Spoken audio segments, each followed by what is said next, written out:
बोली श्री सद्गुरुदेव भगवान की जय। श्री गुरु चरण सरोज रज निज मन मुकुर सुधार वरेणं रघुवर विमल यश जो दायक फल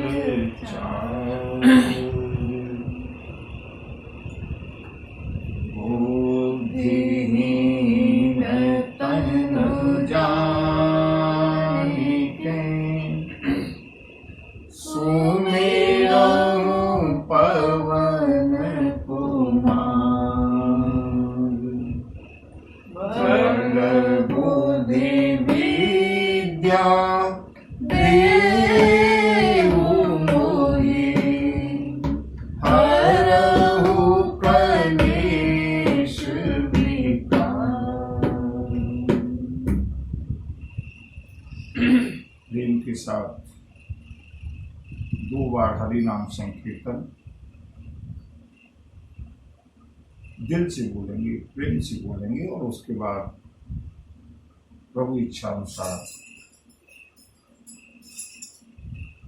प्रभु कथा में प्रभु की प्रेरणा से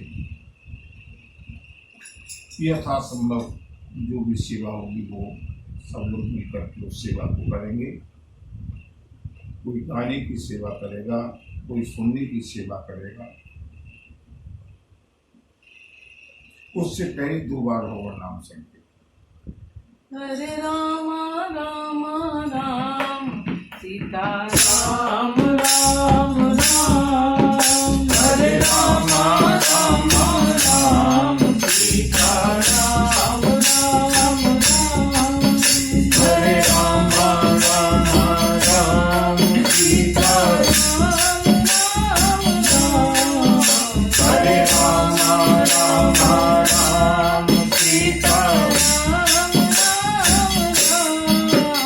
हरे राम राम राम सीता राम राम राम हरे राम राम राम सीता राम राम राम हरे राम राम राम सीता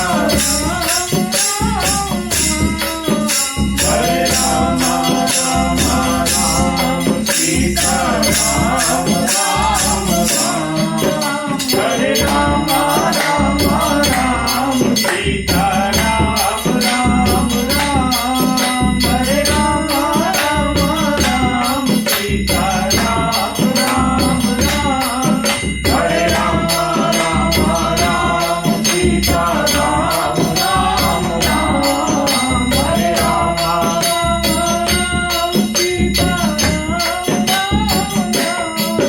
हरे राम हरे राम हरे राम राम राम सीता राम राम राम हरे राम राम राम सीता राम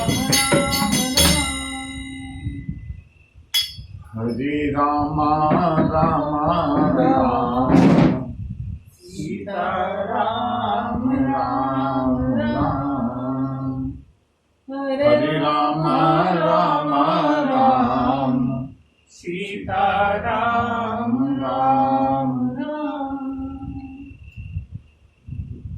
पूरी सियावर रामचंद्र की जय। बजरंग बलि बली की जय। बाबा विश्वनाथ विश्वनाथ की जय। मंगल भवन मंगलहारी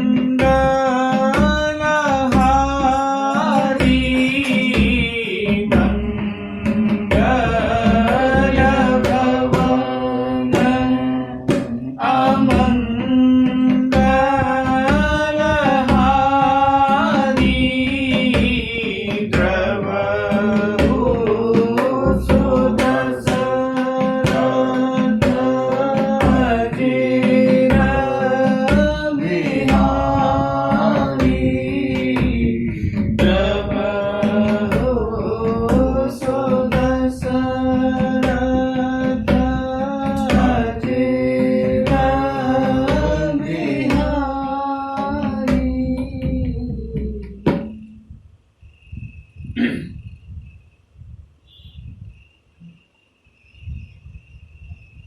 साधना के लिए,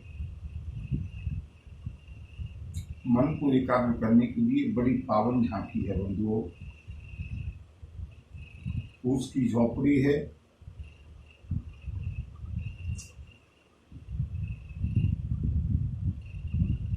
जीर्ण शीर्ण शबरी,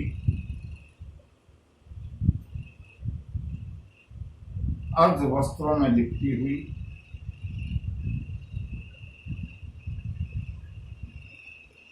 प्रभु श्री राम के आगे हाथ जोड़ करके बैठी है।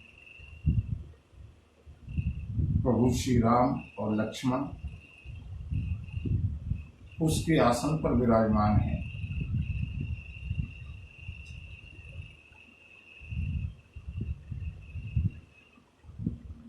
और बंधु, यही झांकी हम अपने मन में भी बिठा लें। मांगत तुलसीदास कर जोड़े, बसहि राम सिय मानस मोरे। हमारे मन मंदिर में, हरे मन मंदिर की झोपड़ी में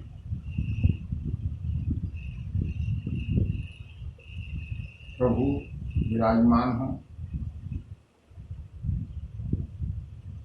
प्रभु विराजमान हैं या नहीं ये कैसे मालूम पड़ेगा?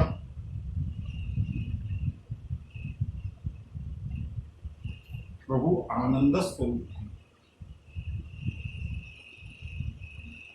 सच्चिदानंद रूपाय, प्रभु सच्चिद आनंद स्वरूप है।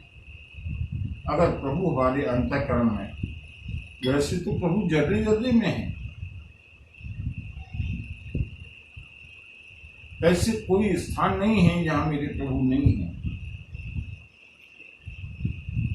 प्रभु अंतःकरण में विराजमान हो, प्रभु हृदय में विराजमान हो, इसका अर्थ ही ये है कि हमारे हृदय में प्रेम विराजमान। जब प्रभु हमारे अंतःकरण में, हमारी भावनाओं में, हमारे नस नस में, हमारे जद्दे जद्दे में, हमारे भावों में विराजमान होंगे ना, एक आनंद का स्रोत,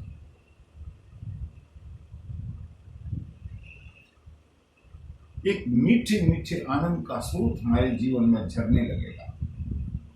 और जब क्लेश दूर होने लगे, कष्ट दूर होने लगे, फिजिकली नहीं, मानसिक रूप से, परिस्थितियां वही हैं, कष्ट वही हैं, लेकिन अब हमको वो महसूस नहीं होते। उसकी जगह पर एक आनंद का स्रोत धीरे धीरे अंदर से उठता हुआ, समझ लेना हमारे अंतःकरण में प्रभु ने अपना स्थान बनाया।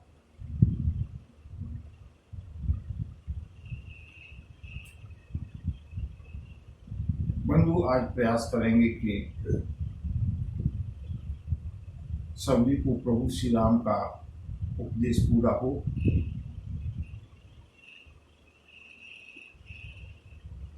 क्योंकि 5 दिन से प्रभु श्री राम सबरी के अतिथि बनकर के बैठे।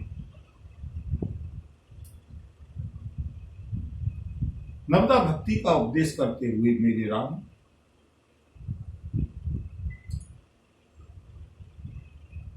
नवधा भगति कहूँ तुहि पाई, सावधान सुन धर मन माई।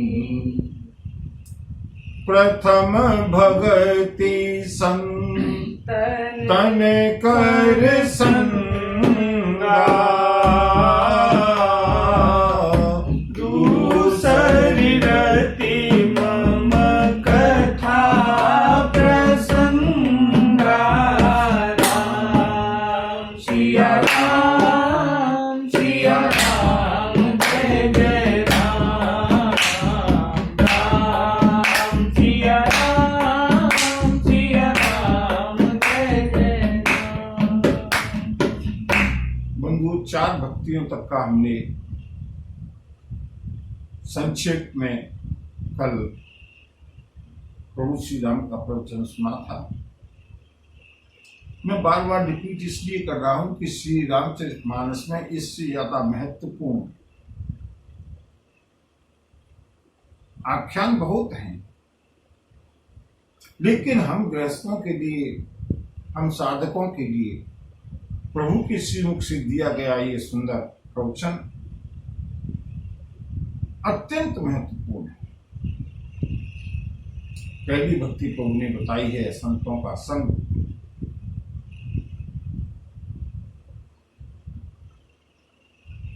दूसरी भक्ति उस संग का परिणाम होगा, पहली भक्ति का परिणाम होगा दूसरी रति मम कथा प्रसंगा,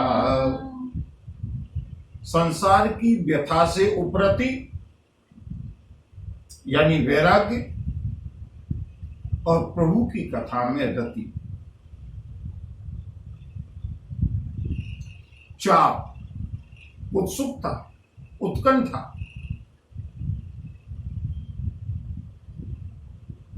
गुरु पद पंकज सेवा, श्री गुरुदेव के चरण कमलों की सेवा।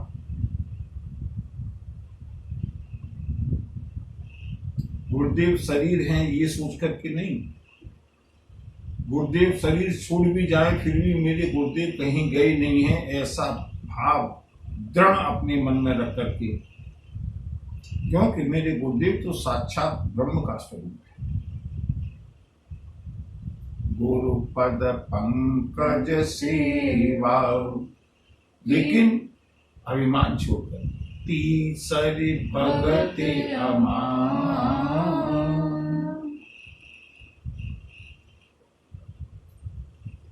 चौथी भगति मम गुण गण, करहि कपट तजिगान। यहाँ तक कि हमने कथा का वर्णन कल सुना था।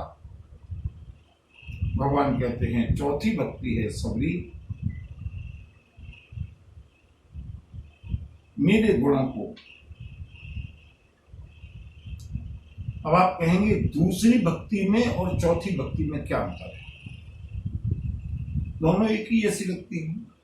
दूसरी रति मम कथा प्रसंगा, मेरी कथाओं के प्रसंगों में रुचि होना, आकर्षण होना, रति होना,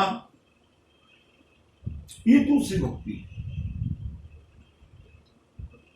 तीसरी भक्ति श्री गुरुदेव के चरण कमलों की सेवा, और चौथी भक्ति, चौथी भगति मम गुण गण। दोनों में अंतर समझ लेना बंधुओं, स्पष्ट अंतर है।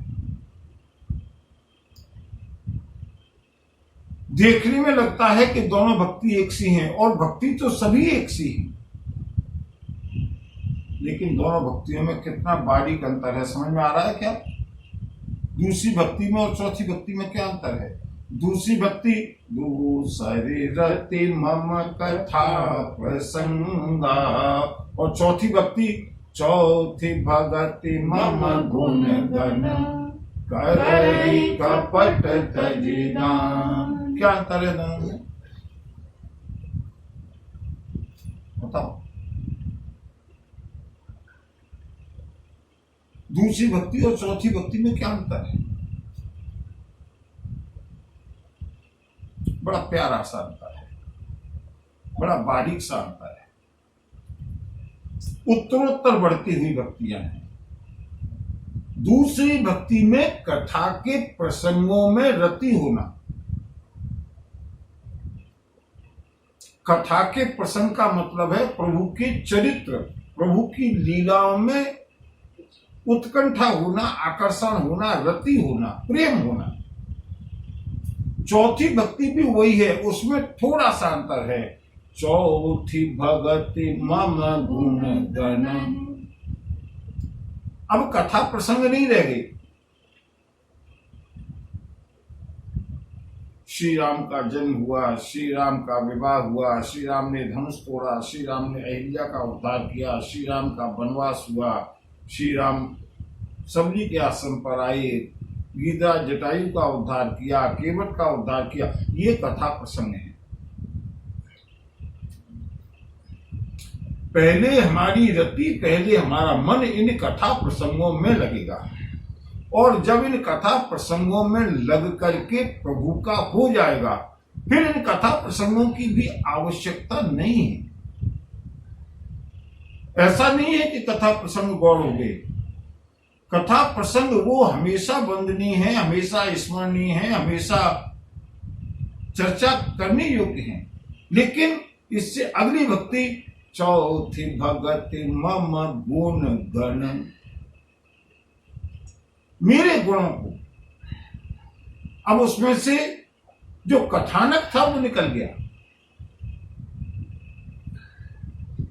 मैं उदाहरण, एक लौकिक उदाहरण से बताना चाहता हूं। एक लौकिक उदाहरण से बताऊं, बहुत मजा आएगा। दोनों भक्तियों में अंतर। हमारा कोई प्रियतम आज हमारे पास नहीं है, या हमको छोड़ करके चला गया। उसका स्मरण, उसने ऐसे किया, वो ऐसे करता था, उसका ये, उसकी एक एक घटना को याद करके एक एक प्रसंग को याद करना, ये दूसरी भक्ति है। दूसरे रति मम कथा प्रसंगा, और उसके बाद कथानक और कथा के प्रसंग समाप्त। वो बहुत अच्छा था, वो बहुत सीधा था, वो बहुत साधु था, वो बहुत प्रेम का अवतार था। केवल गुण रह जाएं, कथाएं अपने आप, कथाएं छोड़नी नहीं है। बंधुओं, कथाओं से जब, कथाओं में जब हम लीन हो जाएंगे, तो कथा का जो मर्म है, कथा का जो रहस्य है, कथा किस लिए है मैंने बताया था। कथा केवल प्रभु के प्रभाव और स्वभाव को समझाने के लिए, बताने के लिए। प्रभु ने धनुष तोड़ा, ये प्रभु का प्रभाव है। प्रभु ने समुद्र के ऊपर पुल बनाया, ये प्रभु का प्रभाव है। प्रभु ने मारीच का, ताड़का का, सुबाहु का वध किया, ये प्रभु का स्वभाव है। और प्रभु ने केवट को अपनाया, ये प्रभाव है। प्रभु ने केवट को अपनाया, ये प्रभु का स्वभाव है। केवट ने गिरिराज जटायु को अपनाया, ये प्रभु का स्वभाव है। प्रभु सबरी के आश्रम पर नंगे पैर आकर के झूठे वेद खाते हैं, ये प्रभु का स्वभाव है। ये गुणगण है।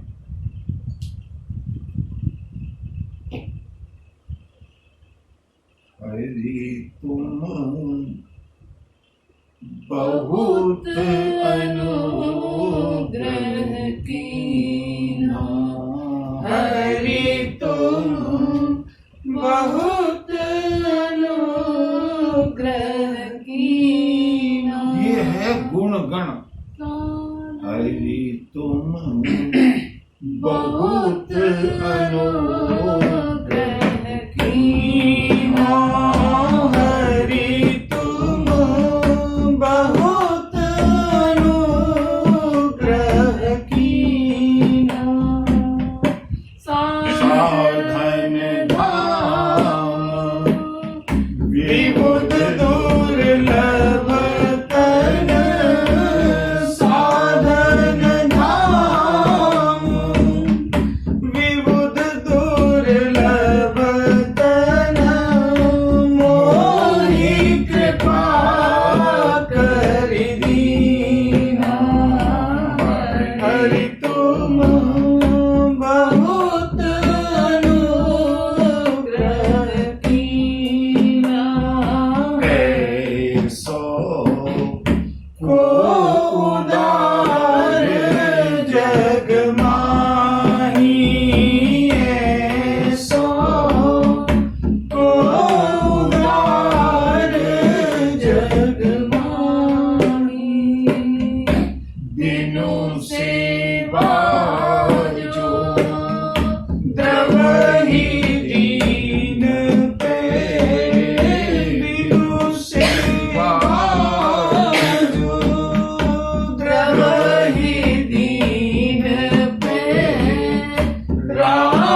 कथा प्रसंगों को सुनकर भाववश प्रसंगवश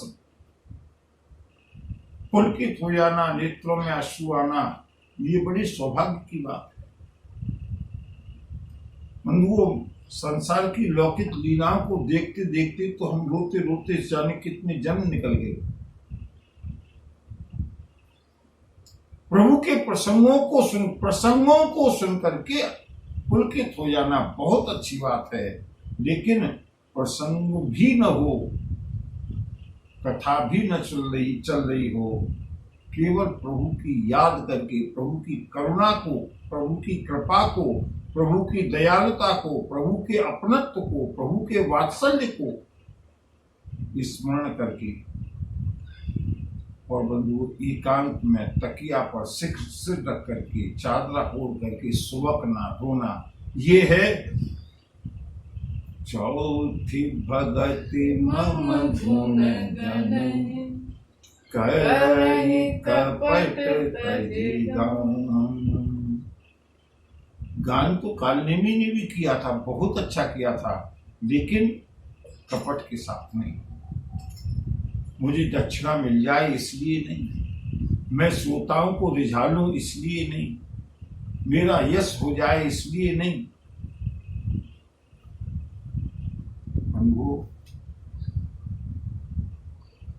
दो में से किसी एक को ही रिझा सकते हैं, या तो संसार को रिझा लें या तो प्रभु को रिझा लें। कपट तजि, भगवान कहते हैं कपट नहीं, केवल और केवल पूरी निष्ठा से मेरा स्मरण करके मेरे गुणों का जो गान करता है, ये मेरी चौथी भक्ति है। और बंधु, अब आगे प्रभु पांचवी भक्ति का वर्णन करते हुए कहते हैं, राम सिया राम, सिया राम जय जय राम, राम सिया राम, सिया राम जय जय राम। मंत्र जाप मम दृढ़ विश्वासा, पंचम भजन सुवेद प्रकाशा। राम सिया राम, सिया राम जय जय राम, राम सिया राम, सिया राम जय जय राम। पांचवी भक्ति, मंत्र जाप मम,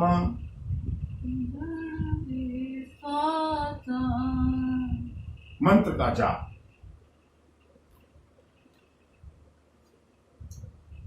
कौन सा मंत्र हो, चाहे नाम जप हो, चाहे मंत्र जप हो, मम दृढ़ विश्वासा।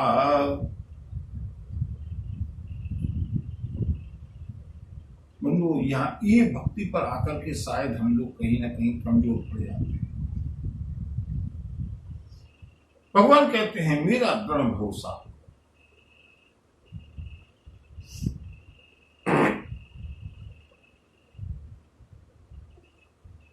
पंचम भजन सुवेद प्रकाशा। वेदों में प्रसिद्ध ये पांचवी भक्ति है। याद रखेंगे, मैं एक एक करके धीमे धीमे करके इसलिए समझा रहा हूं, यद्यपि आज मुझको विश्वास है कि संभवतः आज भगवती सबरी का प्रसंग पूरा होगा, क्योंकि अभी थोड़ा सा प्रसंग और है।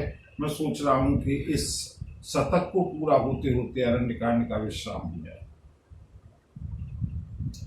मंत्र जाप, मम शब्द दोनों के लिए है, देहली दीपक है। मंत्र जाप के लिए भी मम है और दृढ़ विश्वास के लिए भी मम है, यानी मंत्र जाप मम और मम दृढ़ विश्वास कॉमन है। मेरे मंत्र का जाप और मेरा दृढ़ है। पंचम भजन सुवेद प्रकाशा, छठवीं भक्ति, छठ दम शील विरति बहु करमा, निरत निरंतर सज्जन धर्मा। सिया राम जय जय राम, राम सिया राम जय जय राम। छठवीं भक्ति, छठ दम शील। बंधु, दो शब्द होते हैं, एक दम होता है, एक सम होता है। दम माने दमन करना, निग्रह करना, और सम माने समन करना, शांत करना। इंद्रियों का दमन करना है और मन का शमन करना है।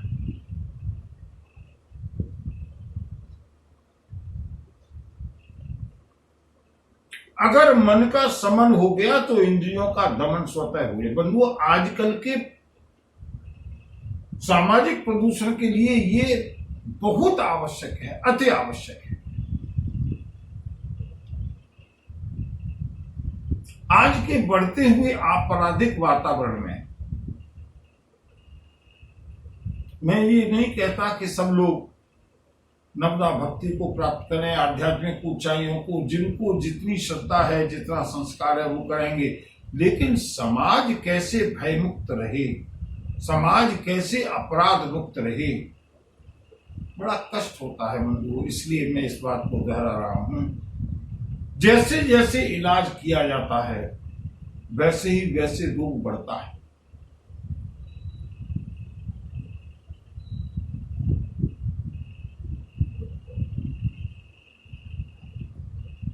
एक का एनकाउंटर करो, दूसरे दिन दूसरी खबर आती है, दूसरे का एनकाउंटर करो, तीसरे दिन तीसरी खबर आती है। एक को फांसी पर चढ़ाओ, वही अपराध करने वाला दूसरा तीसरा। क्यों? दंड विधान से भय व्याप्त करके लोगों को समझाया जाता है। ये एक प्रक्रिया है, ये आवश्यक प्रक्रिया है, लेकिन अपराध मुक्त समाज तब तक नहीं होगा जब तक कि आपराधिक प्रवृत्ति समाप्त नहीं होगी।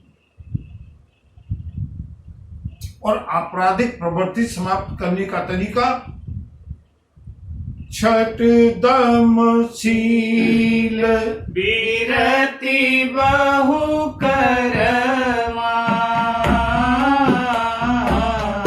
निरत निरंतर सज्जन धर्मा। जब तक मन को नहीं समझाया जाएगा, मन को समझाएं, मन का समन करें। अगर मन समझ, आप जानते हैं इंद्रियां मन के वश में हैं, इंद्रियां घोड़े हैं। जहां उपनिषदों में इस रथ का, शरीर रूपी रथ का वर्णन आता है, इंद्रियां घोड़े हैं। देखना इंद्रियों के न घोड़े बढ़े, देखना इंद्रियों के न घोड़े बढ़े, इनमें हरदम ही संयम के कोड़े पड़े, इनमें हरदम ये संयम के कोड़े पड़े। अपने रथ को सुमार्ग लगाते चलो, अपने रथ को सुमार्ग लगाते चलो। कृष्ण गोविंद गोपाल गाते चलो, कृष्ण गोविंद गोपाल गाते चलो, कृष्ण गोविंद गोपाल गाते चलो,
जुड़े हैं।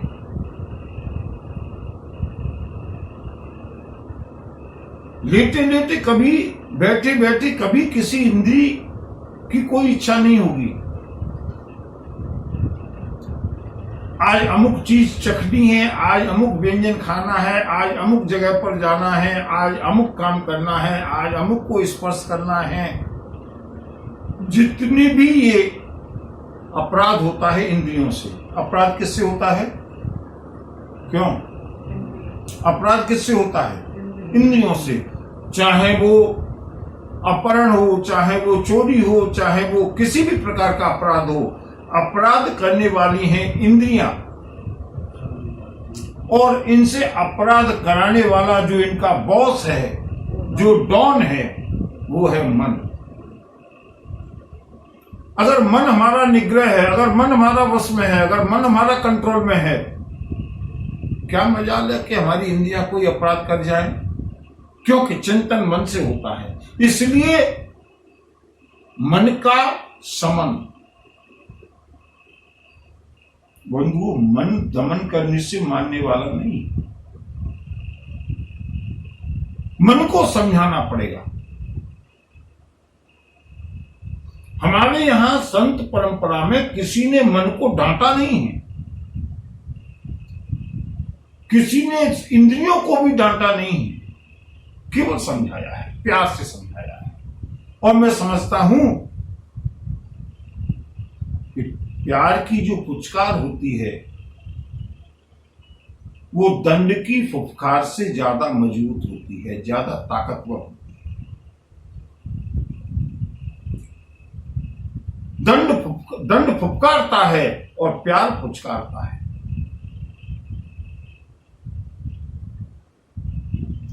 अंगुलीमाल जैसा मुझे कोई अपराधी आजकल नहीं दिखता। अंगुलीमाल, लोग उस रास्ते पर नहीं जाते थे, लेकिन महात्मा बुद्ध निसंकोच, निर्भय उसी रास्ते पर चले जा रहे हैं। रोकने पर भी रुकते नहीं। क्यों? अगली भक्ति जो आएगी,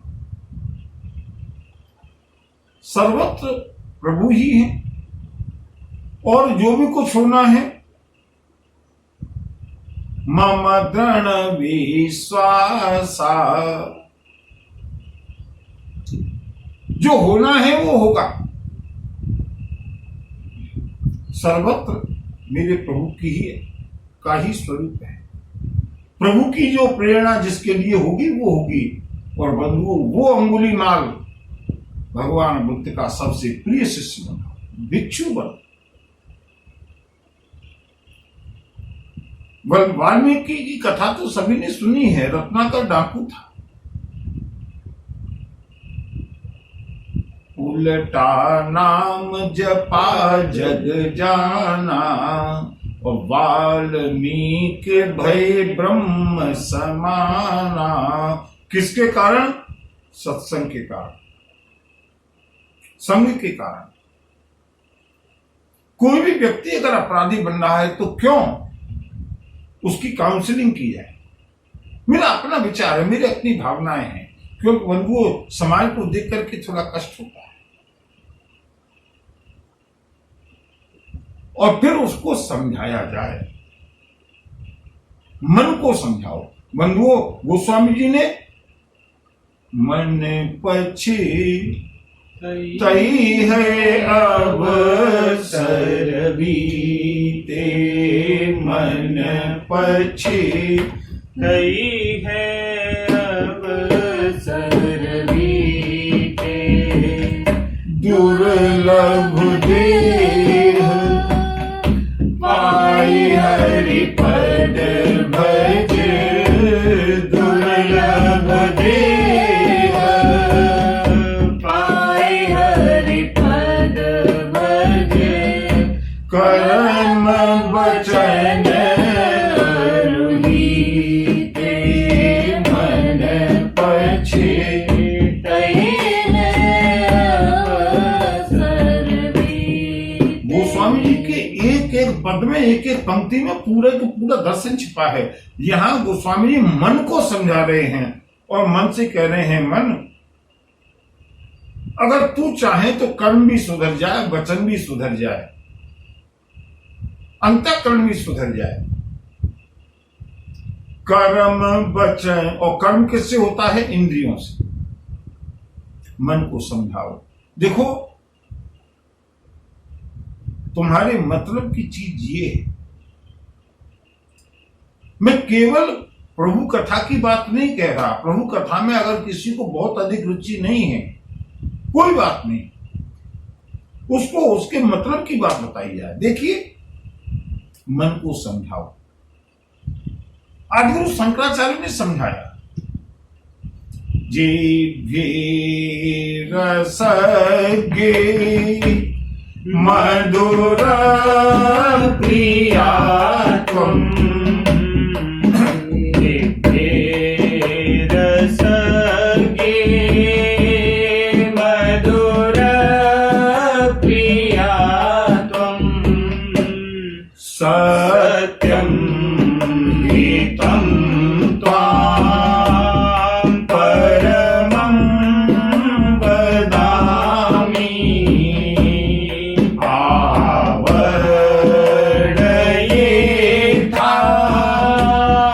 मधुराक्षराणि,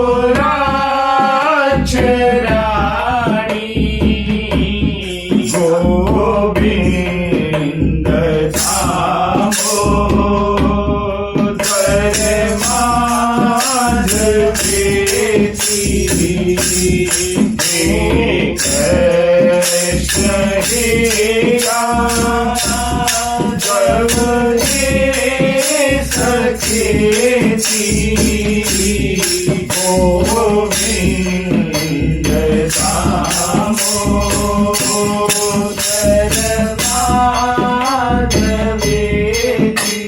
बंधुओं, मैं केवल उपदेश नहीं कर रहा हूं, मैं उपदेश करने का अधिकार भी नहीं रखता, मैं उपदेश करने के पात्र भी नहीं हूं। मैं तो केवल उसका उपाय बता रहा हूं कि कैसे ये बस में हो सकते हैं। मन का समन, मन को समझाओ, और अगर मन समझ गया ना तो इंद्रियों का दमन अपने आप हो जाएगा। मन, हमें इंद्रियों को डांटना नहीं पड़ेगा। मन कहेगा आज रसगुल्ले खाने की जरूरत नहीं है, नुकसान करेगा। आज वहां पर जाने की जरूरत नहीं है, अरे ये चोरी करने की जरूरत नहीं है, आगे दंड मिल सकता है, हमारे कर्म बिगड़ जाएंगे। अगर मन को हमने अपने बस में कर लिया, अगर मन को हमने अपने पक्ष में कर लिया, बंधुओं, इंद्रियां अपने आप बस में हो जाएंगी। मन सारथी है, इंद्रियां घोड़े हैं।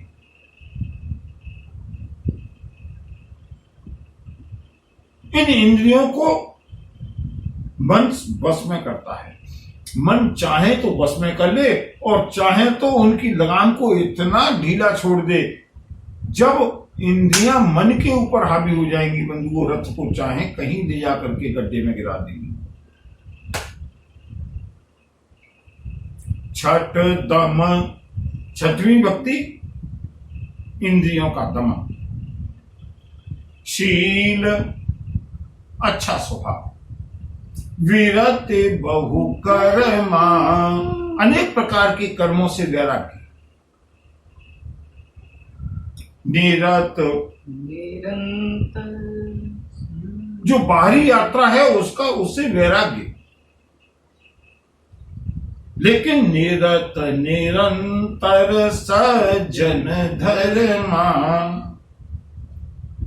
जो संत पुरुषों के आचरण है उनमें लगे रहना, ये सातवीं भक्ति है। और छठवीं भक्ति है। और अब सातवीं भक्ति का प्रभु बखान करते हैं। सिया राम, सिया राम, जय जय राम, राम सिया राम, सिया राम, जय जय राम। सातव सम मोहि भय जग देखा,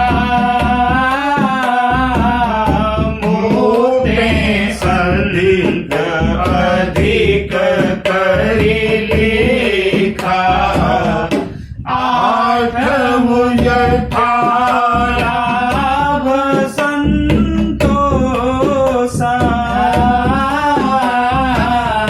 सबने नहीं देखई पर दोषारा नवम सरल सब सन चलहीना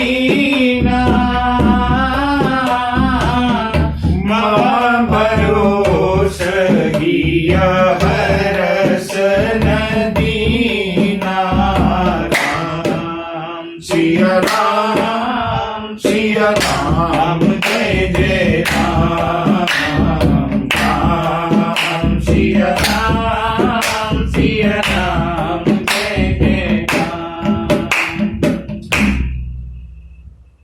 शबरी सातम सम मोहिमय जग देखा। मैंने कहा ना, नीचे से हम ऊपर की ओर बढ़ रहे हैं, सरल से कठिन की ओर। सबसे पहली भक्ति सबसे सरल, और उसके बाद अब हम 7वीं सीढ़ी पर पहुंचे हैं।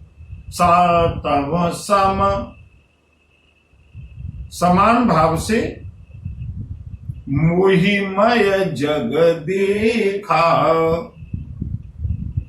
संसार के प्रत्येक कण कण में मेरा दर्शन करना।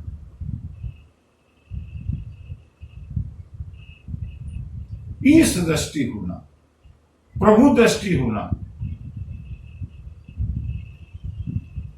जड़ चेतन जग जीव जत सकल राममय जान। बंदों सबके पद कमल सदा जोरे जुग पान। हमारे यहाँ आख्यान आते हैं, और मैंने आप लोगों को पहले बताया था चित्रकूट प्रसंग में। मैंने उन सिद्ध संत का, उन योगीश्वर का दर्शन करने का सौभाग्य मिला है, जिनकी गुफा में आकर के, जिनकी धूनी में आकर के शेर बैठता था। शेर, जंगली जानवर, हिंसक पशु,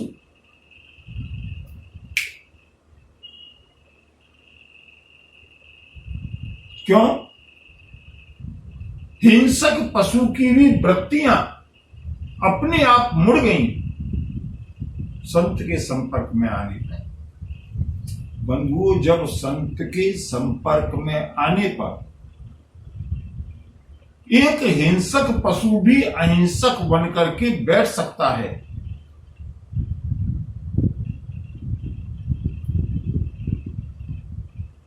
तो मुझे विश्वास है कि संसार में ऐसा कोई प्राणी नहीं है जो न सुधर सकता, लेकिन इसके लिए विल पावर होनी चाहिए।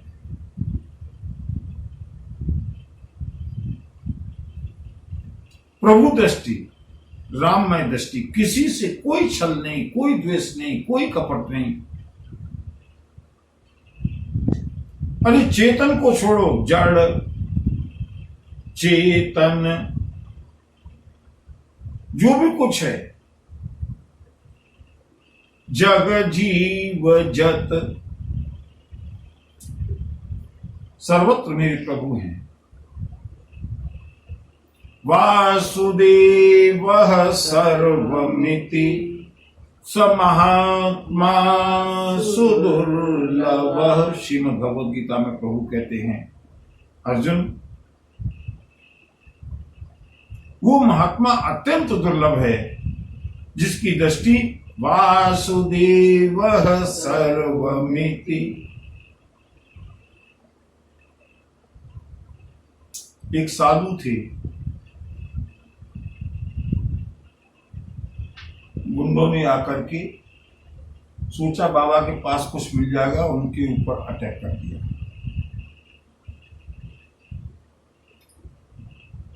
लाठियों से, डंडों से पीटा, बाबा बेहोश हो गए।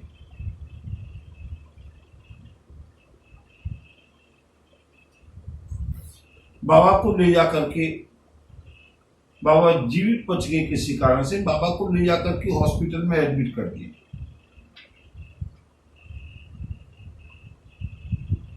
बोलो संतों की कथा है, ये संत की कथा है। मैं ये नहीं कह रहा हूं कि हम और आप इस युग है या हम और आप ये करें। हमारी दिनचर्या अलग है, हमारी गृहस्थी अलग है, लेकिन संतों के आचरण को, संतों की गहराई को मैं बता रहा हूं। महात्मा जी को ले जाकर के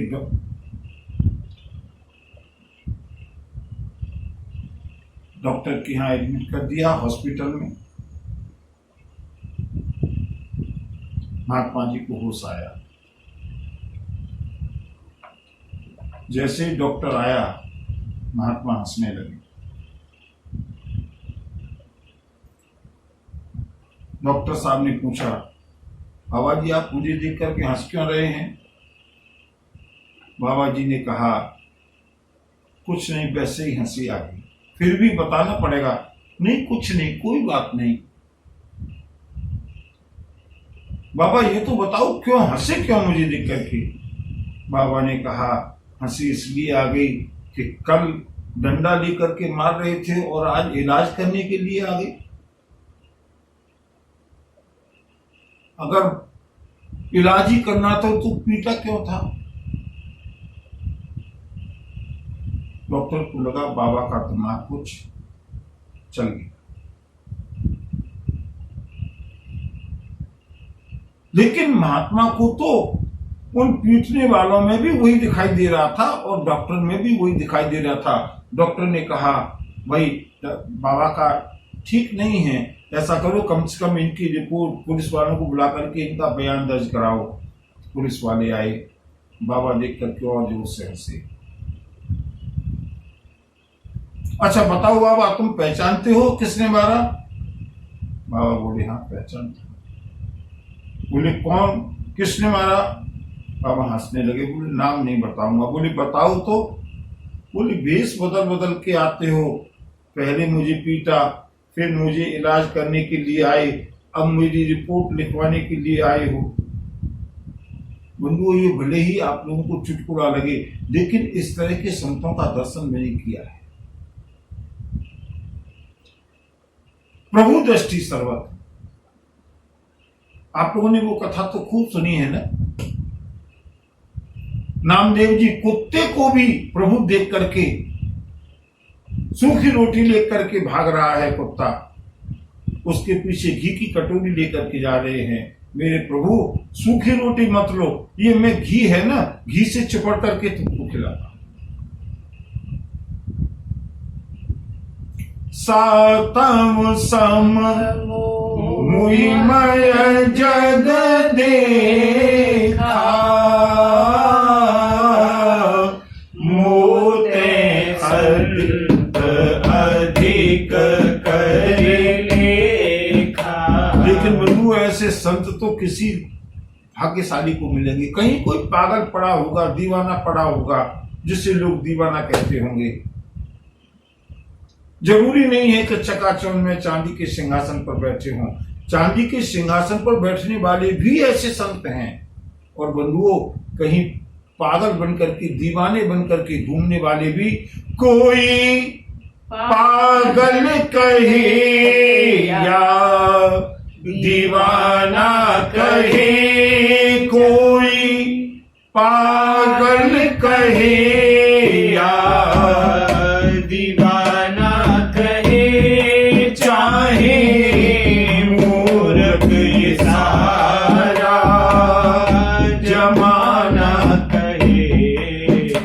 मेरे रोने से आए तुम्हें जो हंसी, मेरे रोने से आए तुम्हें भी हंसी, तो मैं रो रो के तुमको हंसाता रहूं। ख्वाहिश है मेरी हे ज़रूर तुम्हें अपनी कहानी सुनाती रहूं।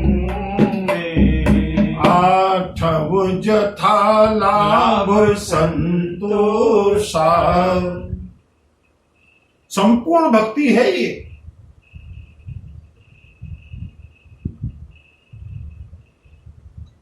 इसके बारे में पहले वर्णन हो चुका है। संतों के गुणों का वर्णन करते समय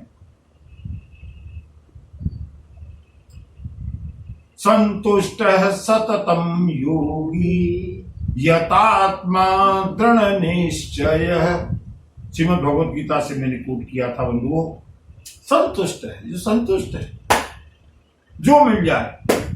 आठ वो ये पूरी भक्ति है। अगर हमारे अंदर ऐसा गुण प्रभु कृपा से आ जाए, आठ वो यथा लाभ संतोषा।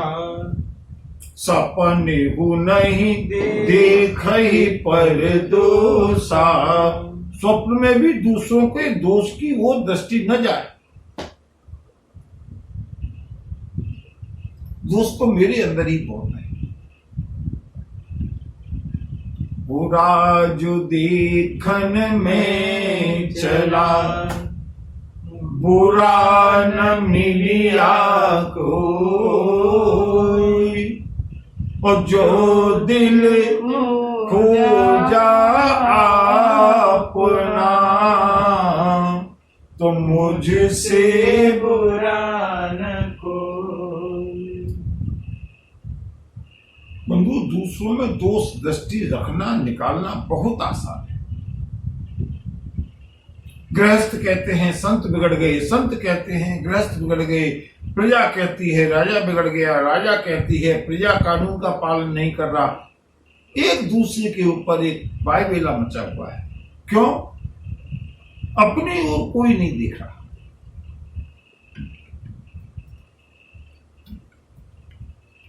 सपने हो नहीं देख ही पर दोषा।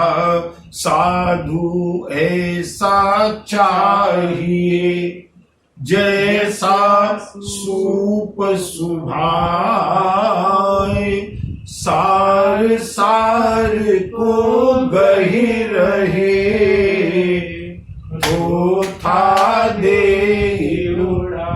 कितना सुंदर सुंदर हमारे यहाँ संतों ने, कवियों ने लिखा है।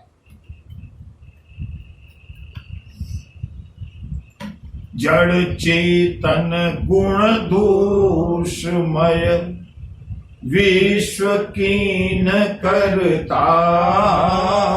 ऐसा कोई है ही नहीं जिसमें गुण और दोष दोनों नहीं हो। जो इस पृथ्वी पर आया है उसके अंदर गुण भी हैं, दोष भी हैं।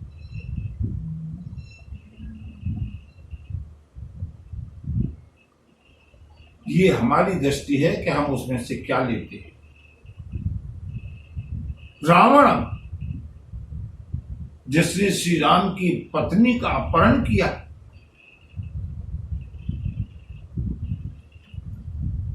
लक्ष्मण को मूर्छित किया, दुर्दांत दैत्य जिसने सारे ऋषि मुनियों को कष्ट दिया, आज रणभूमि में पड़ा हुआ है। मृत्यु की अंतिम घड़ियां गिनता हुआ प्रभु श्री राम ने लक्ष्मण से कहा, लक्ष्मण जाओ, अंतिम समय है। ज्ञान का एक बहुत बड़ा भंडार, ज्ञान का एक बहुत बड़ा दीपक बुझना चाहता है। इसके अंदर बहुत गुण हैं। इससे पहले कि ये बुझे, इससे कुछ सीख करके आए। कथा सबने सुनी है, मैं तो बंधुओं केवल याद दिलाने के लिए आया। लक्ष्मण जी को अच्छा नहीं लगा। इससे हम क्या सीखेंगे? प्रभु की आज्ञा थी, गए, जाकर के रावण के सिर के पास खड़े हो गए। रावण समझ गया, रावण तो प्रभु के स्वभाव को जानता था। लक्ष्मण क्यों आए हो मेरे पास? लक्ष्मण ने कहा, दशानन प्रभु की आज्ञा से आया हूं। प्रभु की आज्ञा है, कुछ अच्छा उपदेश हो तो मुझे दो, कुछ शिक्षा हो तो मुझे दो। रावण ने कहा, लक्ष्मण तुम मेरी शिक्षा के, मेरे उपदेश के पात्र नहीं हो, वापस हो जाओ। लक्ष्मण जी को और अधिक बुरा लगा। लौट करके प्रभु श्री राम के पास आए। प्रभु आपने किसके पास भेज दिया? वो अहंकारी रावण, वो अभिमानी रावण, उसके पास जाने से कोई लाभ मुझे पहले भी नहीं दिखता था। आपने अपमान करा दिया। एक क्षत्रिय को एक दैत्य के पास, एक असुर के पास, एक हारे हुए योद्धा के पास भेजा। श्री राम ने कहा, लक्ष्मण तुम एक बार फिर से जाओ और सुनो, रावण की सराहनीय नहीं, रावण के चरणों के पास जाकर के खड़े होकर के विनय भाव से कहना, हे दशानन, मैं आपसे कुछ सीखने के लिए आया। और बंधु जब लक्ष्मण गए हैं, रावण मुस्कुराने लगा। रावण ने कहा, लक्ष्मण तुमको और इससे अधिक सिखाने की जरूरत ही नहीं है। जो भी कुछ सिखाना है तुम्हारे भाई ने सिखा दिया। अगर इतना सीख मेरे पास रही होती तो आज मेरी ये दुर्गति नहीं होती। इतना शील होना चाहिए, इतनी विनय होनी चाहिए। जिसके पास सीखने के लिए जा रहे हैं उसके चरणों के पास जाकर के अभिमान छोड़ करके जब आओगे, तुमको प्रत्येक प्राणी से कोई ना कोई शिक्षा मिलेगी। दत्तात्रेय जी महाराज 24 गुरु बनाए। श्रीमद् भागवत में कथा आती है, उसका विस्तार करने की बंधुओं समय नहीं है। हम चाहे उससे सीख सकते हैं अगर हमारे अंदर सीखने की ललक हो। और अगर सीखने की ललक नहीं है, दोष दृष्टि निकालनी है ना, तो चाहे प्रधानमंत्री हो, चाहे राष्ट्रपति हो और चाहे परमात्मा हो।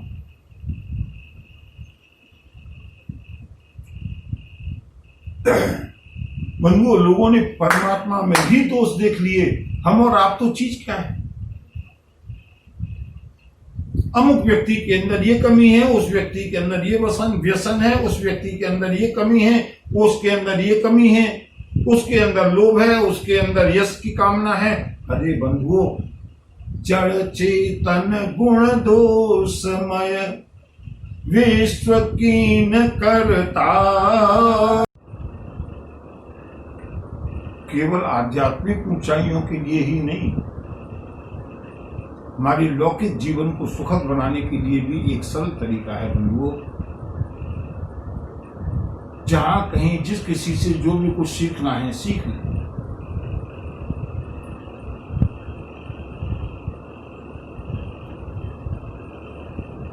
जितना मिले उतने में संतोष करें। और बंधुओं, मैंने वायदा किया था कि आज 9 भक्ति पूरी करेंगे। 9वीं भक्ति अत्यंत रहस्यमयी, अत्यंत मार्मिक भक्ति है। उस भक्ति को आज गाकर के बंधु कथा का विश्राम करेंगे। कल उसकी विवेचना करते हुए, व्याख्या करते हुए, और हम भगवती शबरी के प्रकरण को आगे लेकर के चलेंगे। भगवान ने 9वीं भक्ति बताई। शबरी नवम सरल सब सन छलहीना, मम भरोस हर्षन दीना। सिया राम सिया राम जय जय राम, सिया राम सिया राम जय जय राम। पूरी 9 प्रकार की भक्ति की व्याख्या की है, उपदेश किया है प्रभु श्री राम ने शबरी जी के सामने। ये जो अंतिम भक्ति है, 9वीं भक्ति, बंधु समय हो गया, लेकिन भक्ति आज पूरी 9 हो गई।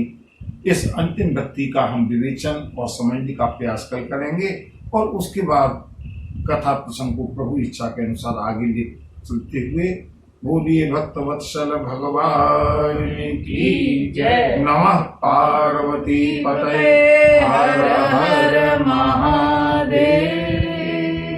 जय।